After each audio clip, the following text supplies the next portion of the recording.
আসসালামু আলাইকুম সম্মানিত দর্শক শ্রোতা।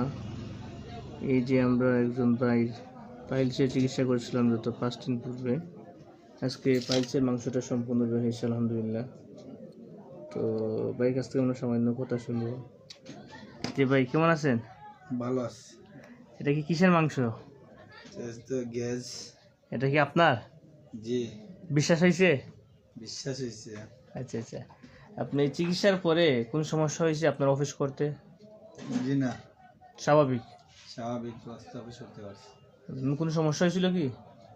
না, হালকা একটু বেদনা করছিল, এটা তো গোটা ফাঁকছে। আচ্ছা আচ্ছা আচ্ছা, এমনি স্বাভাবিক চলাফেরা করতে পারছেন নাকি? চলাফেরা করতাম পারছি, কোনো সমস্যা নাই? কোনো সমস্যা হয়েছে না। আচ্ছা আচ্ছা আচ্ছা, এই যে অপারেশন ছাড়া গোটাটা বের হয়েছে, কেমন লাগে আপনার কাছে? ভালো। আচ্ছা আলহামদুলিল্লাহ। তো আসলে এই গোটার কারণে অনেকে অনেক ভুক্তভোগী, কেউ কেউ অপারেশন করে, আবার কেউ কেউ নানান চিকিৎসা করে, কিন্তু তারপরেও কোনো সমস্যা হয় না আলহামদুলিল্লাহ। ভাই ওনার যেহেতু মাংস বের হয়ে গেছে, উনি কয়েকদিনের মধ্যে সম্পূর্ণ সুস্থ হবেন ইনশাল্লাহ, আর আমরাও আশাবাদী। তো যাই হোক, সবাই ভালো থাকবেন, আর আমাদের প্রতিষ্ঠানে দোয়া করবেন যাতে সঠিক চিকিৎসা মানুষকে আমরা প্রদান করতে পারি। সবাই ভালো থাকবেন, সুস্থ থাকবেন। আসসালামু আলাইকুম।